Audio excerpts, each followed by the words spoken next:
In 2 hours, Governor John Bel Edwards will address the state for the first time, detailing possible solutions to solve our state's budget shortfall. And it's a serious problem. Our Local 33's Talia Samalian spoke with State Treasurer John Kennedy earlier today to get his take on the governor's proposals.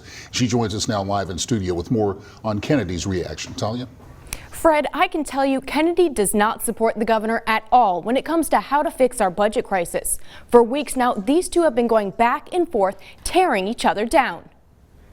Louisiana is facing an unprecedented budget crisis right now, and our governor is working overtime to try to solve this problem. But State Treasurer John Kennedy says his plan is destined to fail. He is asking Louisiana families and Louisiana businesses to cut their budgets so Louisiana state government doesn't have to cut its budget, and our people can't afford anymore. Our state faces a devastating shortfall of nearly $900 million. Governor Edwards hopes to fill this hole in part by raising taxes, but Kennedy is adamant that's the worst idea ever. He wants to raise personal income taxes, sales taxes, corporate income taxes, corporate franchise taxes, utility taxes, inventory taxes, cigarette taxes, liquor taxes. I could keep going. It's not going to solve the problem, and it's going to tank this economy. Kennedy believes the Edwards administration is trying to scare the public into accepting these tax hikes.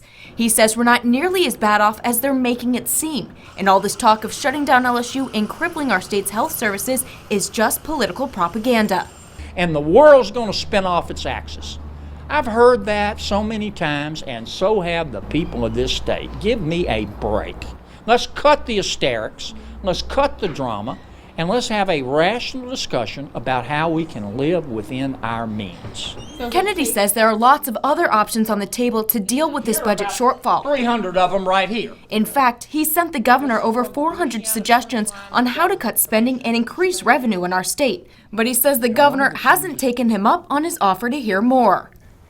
Ultimately, it's up to our state lawmakers to decide how to fix the budget. But it certainly seems that between Governor Edwards and Treasurer Kennedy, there's no end of suggestions. I'll have more on this contentious debate right here on Local 33 News at 6. Live in the studio, I'm Talia Samalian. Back to you, Fred.